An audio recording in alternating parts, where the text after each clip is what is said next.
Jadi kalau bersyahadat tidak ada 5 unsur ini atau sebagiannya, itu bisa dikatakan belum benar dalam bersyahadat. Ini alat ukurnya, Ini yang alat ukurnya. 5 poin ini. Betul. Standarnya gitu ya. Standarnya.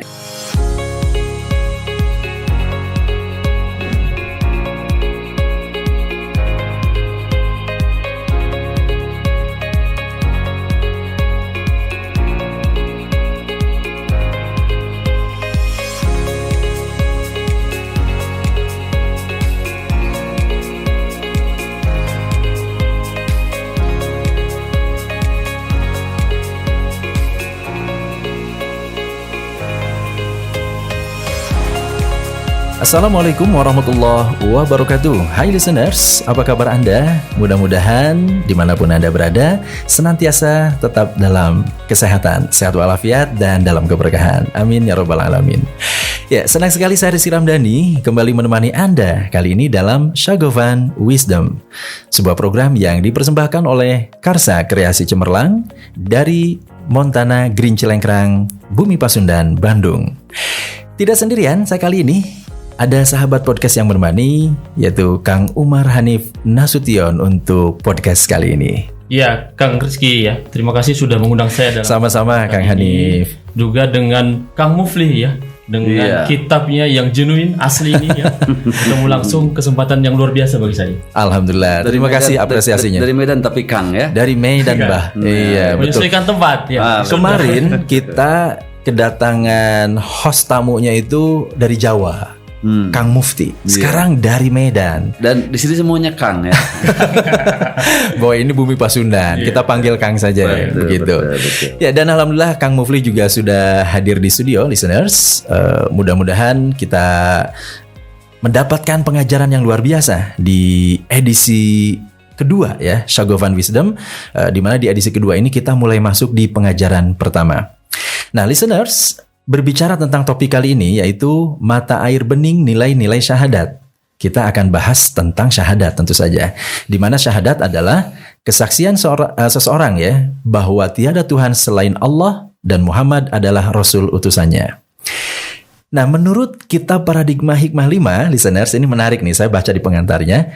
Pengakuan ini, yaitu syahadat, bukan hanya ucapan di mulut, tetapi harus memiliki konsekuensi. Jadi memiliki konsekuensi. Apa konsekuensinya? Yaitu bahwa Allah adalah Tuhan yang ahad dan selamanya kita harus bersedia hidup di dalam aturannya, ketentuan, dan kehendaknya. Jadi kesaksian syahadat itu menurut kitab Paradigma Hikmah 5 itu harus dibuktikan dalam kehidupan. Setiap muslim akan diminta pertanggungjawabannya di akhirat kelak tentang pengakuan syahadatnya. Banyak dari kita tidak menyadari sikap dan perbuatan kita sehari-hari yang tidak sesuai dengan syahadat. Ya, kenapa bisa tidak sadar begitu ya? Banyak perbuatan yang bertentangan dengan ikrar syahadat kita. Nah, itu yang akan kita bahas kali ini di Syagovan Wisdom. Jadi menurut kitab Paradigma Hikmah 5 yang nanti akan disyarah ya. Ini akan disyarah langsung oleh pemegang sanadnya, yaitu Kang Mufli Hasbullah. Syahadat yang benar adalah yang dibuktikan dalam 5 hal berikut yang akan dibahas di podcast kali ini. Apa saja 5 hal tersebut? Langsung saja kita ke Kang Mufli. Kang Mufli, apa kabar? Alhamdulillah. Malam ini. Alamin. Sehat-sehat. Masya Allah. Ya. Minggu kemarin katanya ada musibah ya. Ya. Jatuh dari kendaraan nih, Betul. Pak Mufli. Hadiah dari Allah. Masya Allah. Ujian keikhlasan, menerima takdirnya. Dan alhamdulillahnya hari ini masih kuat ya, masih bugar lah Ya, untuk kemarin juga setelah menemani kecelakaan listeners. langsung ke sini karena dengan Perban ya. perban ya, karena hanya lecet-lecet ya, walaupun agak parah tapi tidak sakit lah. Baik. Nah, Kang Mufli, tentang topik di podcast kita kali ini 5 hal ya yang harus dibuktikan terkait dengan syahadat. Apa saja Kang Mufli? Karena Paradigma Hikmah 5 ini kan serba 5. Betul. Apa saja 5 hal tersebut? Langsung saja Kang Mufli kita bahas. Betul. Ya. Ya, kita tahu semuanya umat muslim bahwa syahadat itu pengakuan, kesaksian atas pengakuan Allah Subhanahu Wa Taala dan Nabi Muhammad sebagai utusannya yang merupakan dasar dari keberimanan dan keberislaman seorang Muslim. Udah tahu semuanya itulah.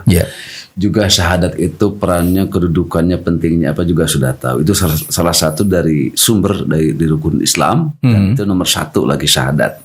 Karena itu memang validitas ya, validitas untuk menjadi seorang Muslim atau kemusliman. Jadi gini, syahadat itu banyak yang sudah tahu dan sudah banyak dibahas. Yang ingin kita sajikan di sini, kita suguhkan adalah bahwa nilai-nilai syahadat itu menurut saya belum banyak diuraikan. Nilainya ya, bukan syahadatnya. Bukan fungsi syahadat, peranan syahadat, pentingnya syahadat, bukan nilai-nilainya. Nilai-nilai syahadat itu apa saja? Menurut ini yang ingin disuguhkan dalam podcast kali ini, ya jumlahnya ada 5 dan menurut saya belum banyak diuraikan dalam pengajian-pengajian atau bacaan-bacaan yang lain. Bahkan mungkin tidak ada mengingat orisinalitas ilmu ini. Masya Allah. Genuine kalau kata Kang Umar tadi. Kang Umar kalau penasaran ada yang mau ditanyakan, hajar aja langsung. Siap.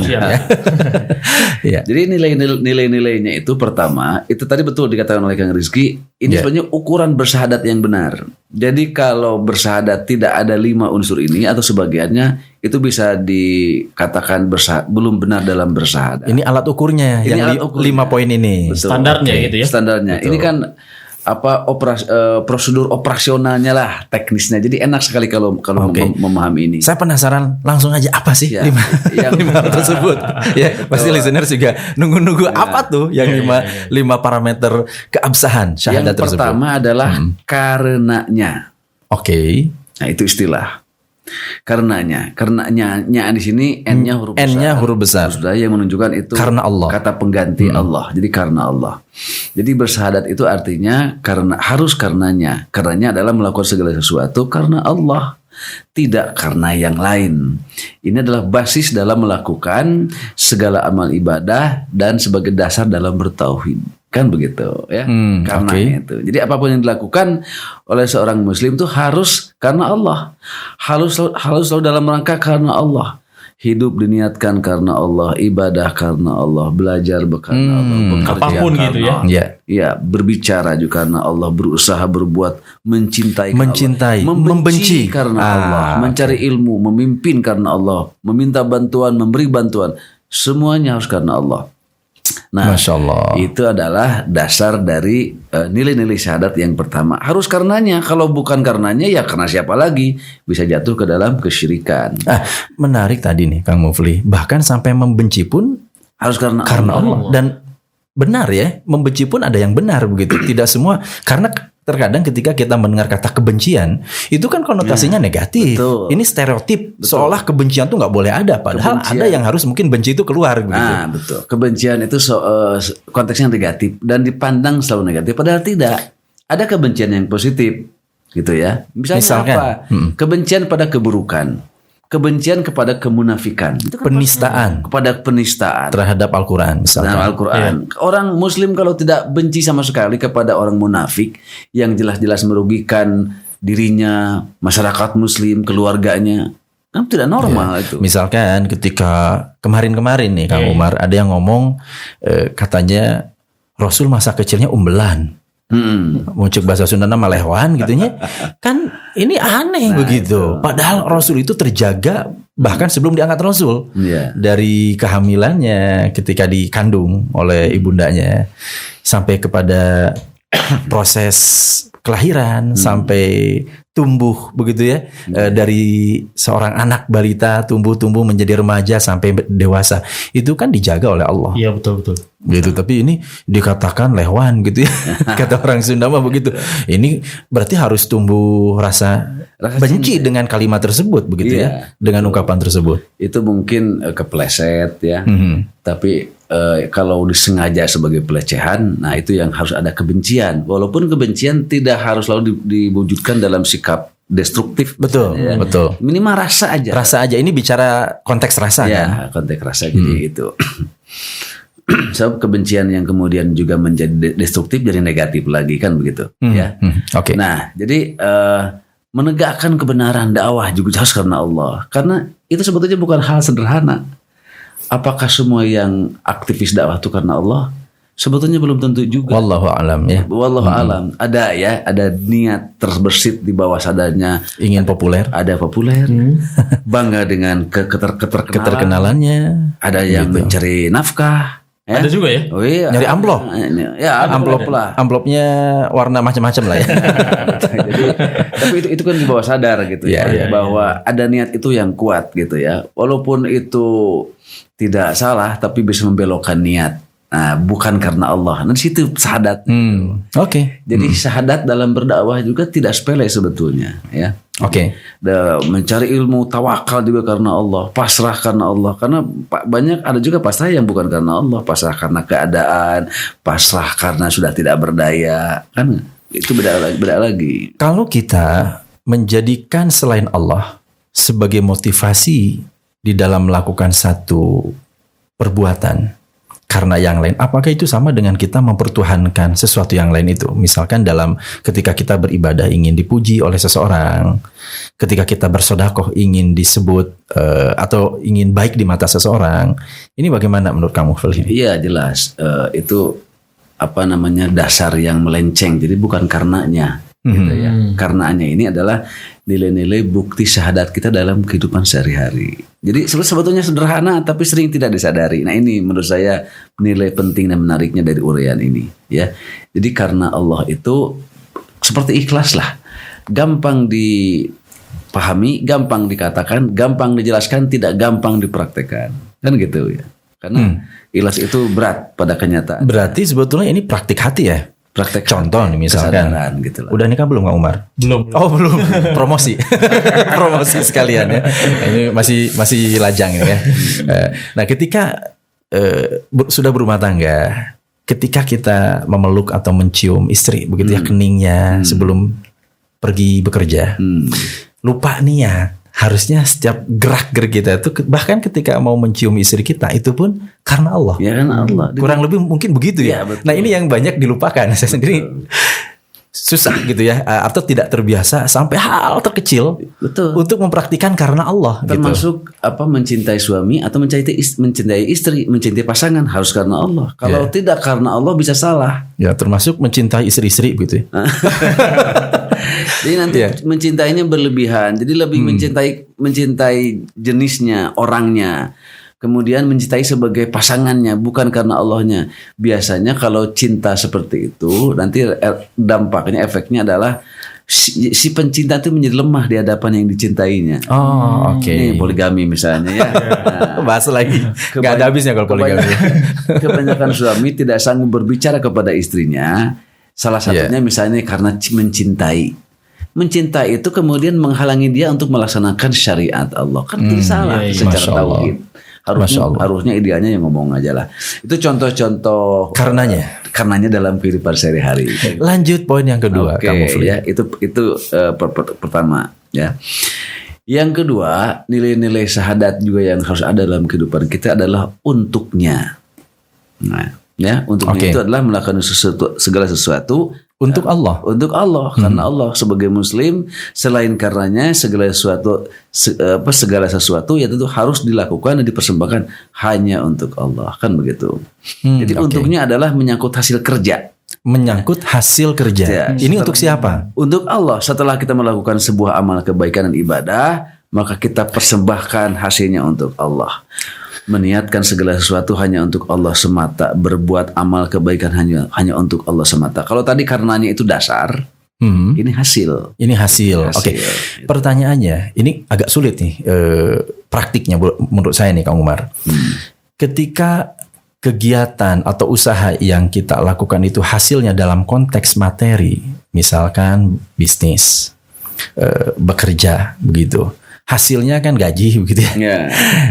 Hasilnya uang begitu. Nah, bagaimana bentuk niat bahwa itu untuknya?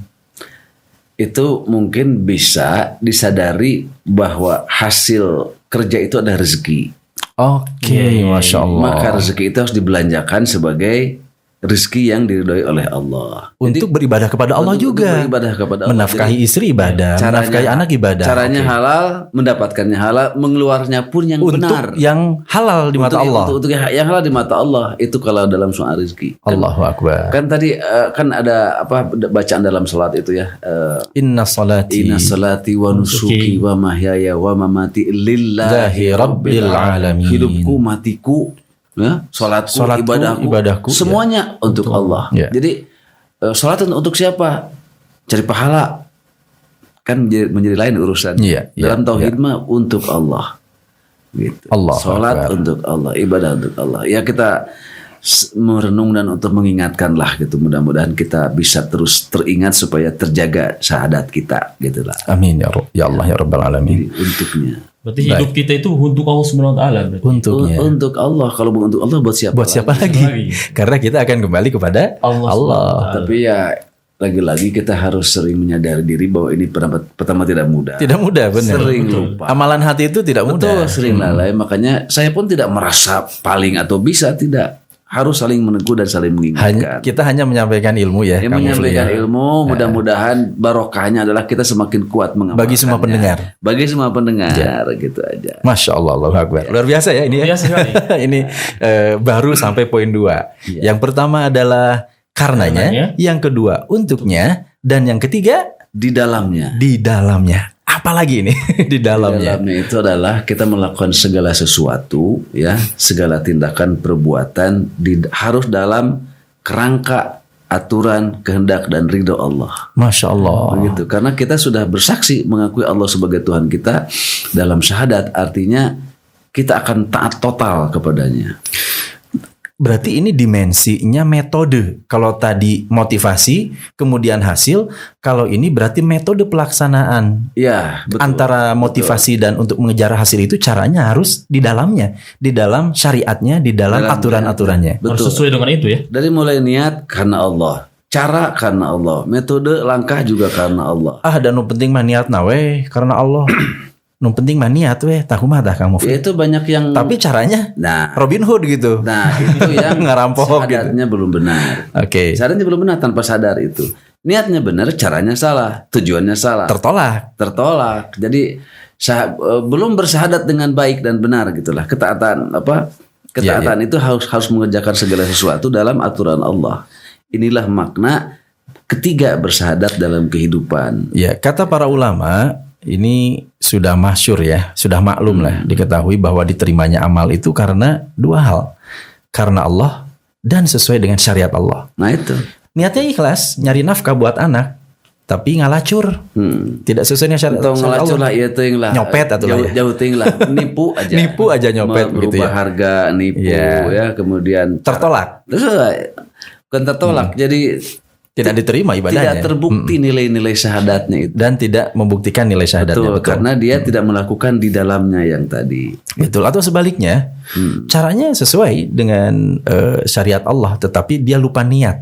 Nah, karena yang lain itu pun, kata para ulama, tidak diterima amalannya. Nah, itu betul. Masya Allah. Jadi banyak orang yang sebetulnya syahadatnya tanpa sadar dilanggar sendiri. Kang Mufli, saya pengen nanya ini. Kalau ini dimensinya hukum syariat, syariat kan dimensinya bukan hanya individu, masalah akhlak, masalah makan dan minum, masalah rumah tangga. Bagaimana dengan dimensi publik, dengan dimensi pengaturan kehidupan masyarakat, bernegara, di mana saat ini misalkan ketika kita berbicara pengaturan dalam hal pidana, ini kan kita masih banyak mengacu kepada KUHP buatan Belanda, bukan kepada syariatnya. Ketika Allah berfirman, ya ayyuhalladzina amanu kutiba alaikumul qital, ya ayyuhalladzina amanu kutiba alaikumul qisos, ya ayyuhalladzina amanu kutiba alaikumusiyam. Kalau saum mah samina wa atona ya. Ramadan ya didukung lah semuanya serempak begitu ya. Tetapi ketika berbicara tentang pencurian, di mana harusnya laki-laki dan perempuan yang mencuri itu kan faqta'u aydiyahuma, potonglah tangan keduanya. Atau yang membunuh yang diharamkan oleh Allah kan harusnya kutiba alaikumul qisos. Ini bagaimana menurut Kang Mufli? Ya, ini pertanyaannya berat ya. Tapi nyambung. Iya, bisa jadi ini sebagai refleksi dan pembuktian nilai-nilai syahadat juga. Jadi begini, tidak ada tawar-menawar. Hidup harus dalam syariat Allah. Kalau begitu syariat Islam harga mati dong. Iya. Kalau berdasarkan kitab ini. Iya, cuma kan begini masalahnya, kan soal kemampuan. Oh, oke. Ya?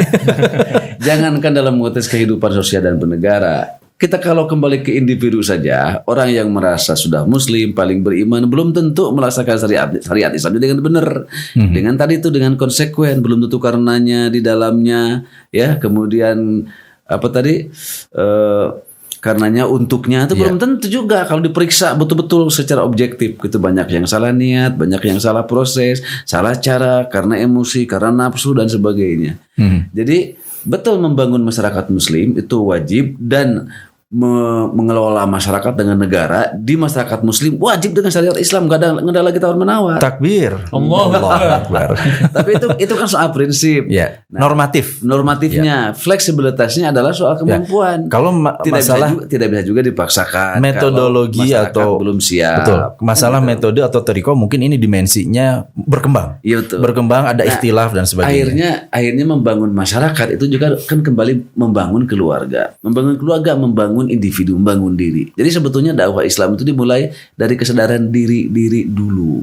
Yeah. Jadi kalau diri sudah benar, maka keluarga bakal benar. Keluarga bakal benar, masyarakat dengan bakal benar. Kan? Think globally, act locally. Nah, begitulah. Gitu ya. Jadi tapi ujungnya mah harus sama. Jadi ujung capaian visinya mah harus sama. Jadi prinsip jangan hilang, tapi cara fleksibel. Allah Akbar. Nah, itu yang saya kira. Masya Allah. Itu juga menjadi bukti dari nilai-nilai syahadat, gitu ya, di dalamnya. Jadi cara, niat, kemudian tujuan harus semuanya karena Allah. Dan cara ya tadi. Dan cara, betul. Jadi ibadah yang ria itu yang bukan karena Allah, yaitu tidak bersyahadat.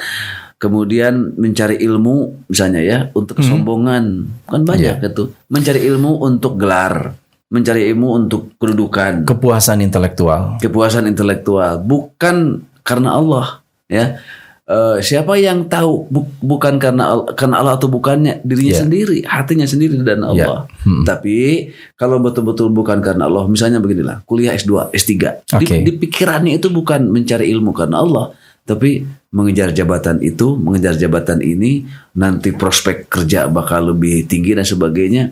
Itu jelas sudah bukan karena Allah. Tapi yang taunya itu dia di bawah sadarnya dia sebetulnya. Dan nanti akibatnya, efeknya buat dianya sendiri. Dan ini sekali lagi pembahasan sifatnya normatif ya. Tidak dalam konteks kita nanti jadi mudah menghukumi orang, gitu ya. Kamu Maria. Kita kan dari tadi tidak menyebut orang. Tidak menyebut orang dan bukan tugas kita untuk membelah dada manusia. Nah itu. Nahnu nakum bizohir, hanya menghukumi yang zohir saja. Tidak mungkin lah contoh-contoh. Anggaplah ini mah nasihat minimal buat diri kita pribadi.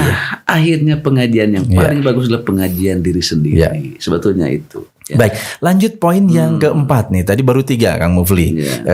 Karenanya, untuknya, di dalamnya. Tapi sebelum itu Kang Rizky. Ada pertanyaan. Kalau dari nomor 3 ini, di dalamnya ini luar biasa sekali kita lihat Islam ini ya. Jadi tidak hanya menciptakan manusia plok gitu aja, dibiarkan gitu, tapi juga menjelaskan tata caranya gitu ya. Berarti betul. Di dalamnya gitu. Lengkap. Islam kan kata para ulama syamil dan kamil. Syamil artinya menyeluruh, A to Z-nya dibahas, dan kamil artinya sempurna. Tidak akan ada lagi aturan pengganti setelah syariat Islam, sudah sempurna. Oke, mantap. Lanjut yang keempat nih. Yang keempat adalah di dalamnya. Segalanya. Tadi di dalamnya segalanya. Karenanya, untuknya, di dalamnya segalanya. Di dalamnya itu lebih kepada aturan. Segalanya itu apa? Di dalamnya sebetulnya lebih karena aturan, ya. Melakukan ibadah, sesuatu proses syariat, cara itu harus betul-betul dalam aturan Allah, itu di dalamnya. Di dalam aturan Allah, di dalam ridho Allah. Kalau segalanya ini yang menyangkut amal perbuatan sejak dari niat, proses sampai tujuan, segalanya. Tidak ada yang lain kecuali Allah. Ini nilai pembuktian syahadat. Ini juga kita sering merasakan ya, niatnya benar, caranya tadi tujuannya salah. Niatnya benar, caranya tidak benar. Contoh ginilah sederhana, kuliah ya atau sekolah. Mungkin calon mahasiswa niatnya karena Allah, ada yang sadar mencari ilmu. Tapi proses perkuliahannya ujian, misalnya sering nyontek, minta uang ke orang tuanya, sering bohong, ya, kemudian sering berbohong kepada dosennya atau kepada gurunya, atau misalnya tidak memakai adab-adab ilmu dalam belajarnya, itu kan proses syariat yang tidak di dalamnya. Akhirnya menjadi tidak segalanya. Jadi segalanya ini dari niat, kemudian beramalnya, tujuannya, ya, semuanya harus karena Allah. Gitu. Jadi mulutnya mengatakan tujuan ibadah karena Allah, tapi niatnya karena pujian, karena riya tadi itu tidak segalanya. Jadi totalitas gitu. Oke, jadi di sini bicara totalitas, poin yang pertama, kedua, dan ketiga itu harus satu kesatuan, tidak bisa or tapi n. Betul. Nah, itu betul. Gitu. Betul. Jadi yang syahadat yang benar itu harus karenanya dan untuknya dan di dalamnya. Nah, gitu. Dan karenanya, untuknya, dan di dalamnya segalanya. Ya. Dan yang terakhir ini yang mungkin jarang juga disadari, kepadanya. Oke, yang kelima kepadanya. Kepadanya adalah menyangkut arah. Arah dari tujuan amal perbuatan itu harus hanya kepada Allah. Salat misalnya, ya, kita jelas harus menghadap kiblat. Nah, kiblat itu tuh kepadanya. Oke. Ya, nggak bisa sholat menghadap kemana saja, kecuali ya tidak tahu, nggak ada kompas, tersesat, itu kan, itu nggak ada masalah.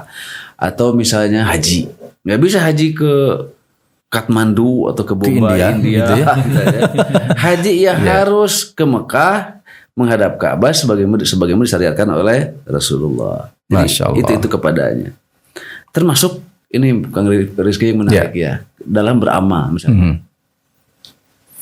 Kita mau beramal, ada 2 sekolah, satu madrasah, satu sekolah swasta yang lain atau negeri. Tuh, bukti dari syahadat kita mengamalkan kepadanya, madrasah dulu bantu. Oke.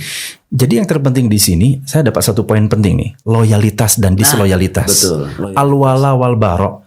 Tidak mungkin dia seorang yang mengaku mukmin berikrar syahadat, tetapi memberikan loyalitasnya kepada kekufuran. Memberikan loyalitasnya kepada rezim munafik. Nah, saya tidak menyebut siapa ya, ini contoh gitu. Ini poin yang betul. Poin kelima itu juga aspek syahadat, komitmen nilai, loyalitas dan disloyalitas. Kepada pengakuan kita kepada Allah, gitu ya. Jadi tadi contoh lagi 2 sekolah. Ya kalau kita Muslim dan madrasah itu mengajarkan pendidikan Islam, ya kita mau menyumbang 1 juta 2 juta madrasah dulu dong sebelum sekolah yang lain. Madrasah heula. Nah, nyumbang ke panti asuhan. Ada panti asuhan Al-Amanah. Di sana kasih bunda misalnya ya. Contoh ini aja. Contoh. Ya. Dari namanya saja sudah Al-Amanah atau Al-Munawwaroh atau apalah misalnya ya. Jadi yang ada identitas Islamnya sebagai komitmen keislaman nggak bisa ditolak. Itu yang lebih perlu diutamakan. Apalagi di situ diajarkan baca Quran, tahfidz Quran, kemudian diajarkan sholat, berdoa kepada orang tua yang di panti asuhan yang lain belum tentu misalnya ya. Walaupun sebetulnya semua panti asuhan sama. Tapi katakanlah ada yang betul beda. Ini religius sekali, itu enggak. Ya kesini dulu dong. Memberi kepada pengamen. Ya utamakan kepada pengemis yang wajahnya bersih, suka sholat. Selain minta ketimbang pengemis yang ngedul sholat gitu. Sholat manfaat Ini sebetulnya refleksi dari nilai syahadat, komitmen kepada nilai-nilai kebaikan itu. Kecenderungan kepada kebaikan, al-khair gitu. Jadi termasuk keberpihakan. Misalnya gini. Kita melihat di sini ada warung, mau belanja, beli sesuatu. Ada warung, ibu-ibu, emak-emak tetangga kita, janda, haji, apalagi janda. Ya. Di sini ada toko besar yang non muslim misalnya ya. Dua-duanya gak ada masalah dibeli ya.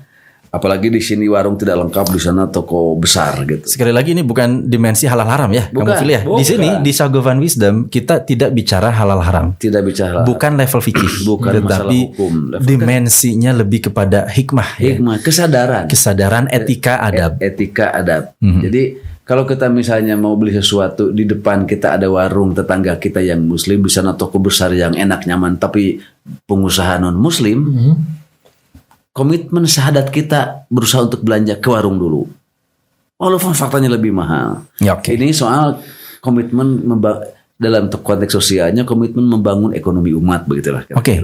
Gitu. Jadi komitmen itu perlu ditunjukkan, keberpihakan kepada keadilan, kepada kebenaran, ya, yang itu sebetulnya refleksi dari nilai-nilai syahadat.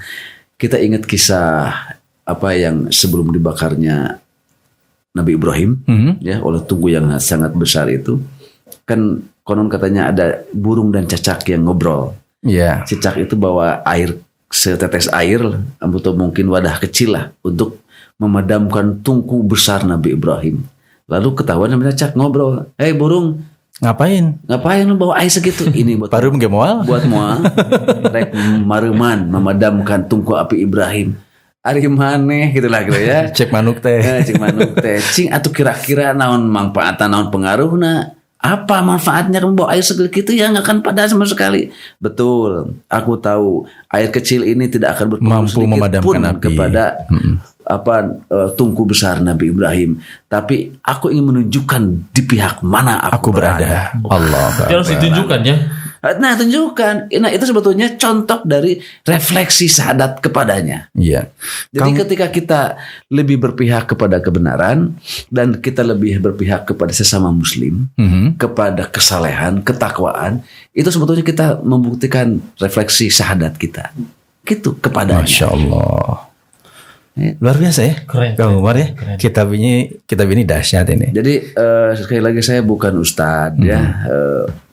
Jangan berharap keluar dari saya dari dalil. Saya hanya menjelaskan apa yang saya catat, ilmu yang menurut saya menarik, inti-intinya gitu. Langsung dari Syekh Endang Somalia ya, kita langsung dari mursid saya. Ya. Apa isinya sebetulnya ajaran Islam, tapi sistematika disusun dalam bentuk begini, ini yang menarik dan baru gitu. Diekstraksi ke dalam 5 poin untuk setiap topiknya. Dan contoh tadi kita kembali lagi. Nilai syahadat yang uraiannya begini, saya belum menemukan di yang lain. Ya. Dan hanya sebagian uraiannya pasti ada banyak dijelaskan dalam buku-buku agama oleh para kiai, para ustadz, guru-guru, tapi dalam bentuk karenanya, untuknya, di dalamnya, segalanya kepadanya. Satu kata tiap poin tapi luar biasa maknanya. Betul. Nah, itu maknanya. Dan nyastra kalau kata orang Sunda, nyastra gitu ya. Dan tujuannya adalah untuk meningkatkan kesadaran menjadi muslim yang lebih baik, itu aja. Dan uniknya nanti Kang Umar ketika mungkin di episode selanjutnya mendampingi saya, ini akan menemukan nanti paket 5 yang lain dalam bahasa Sunda. Bahasa Sunda ya. Atau dalam peribahasa Sunda yang luar biasa. Itu bukan bagian. Tapi tidak apa-apa. Nanti orang Medan juga bisa ikutan ya. Oke. Terima kasih nih Kang Mufli. Sama-sama Kang Rizky. Dan Kang Umar, Hanif Nasution. Bermanfaat. Jangan buat kita bosan-bosan ya. Dan buat pendengar semua, buat listener. Amin. Amin ya Allah ya Rabbal Alamin. Dan mudah-mudahan kita segera nanti hadir kembali di episode selanjutnya di pengajaran berikutnya. Tetap ikuti Syagovan Wisdom dari Karsa Kreasi Cemerlang. Saya Rizky Ramdhani. Wassalamualaikum warahmatullahi wabarakatuh. Waalaikumsalam.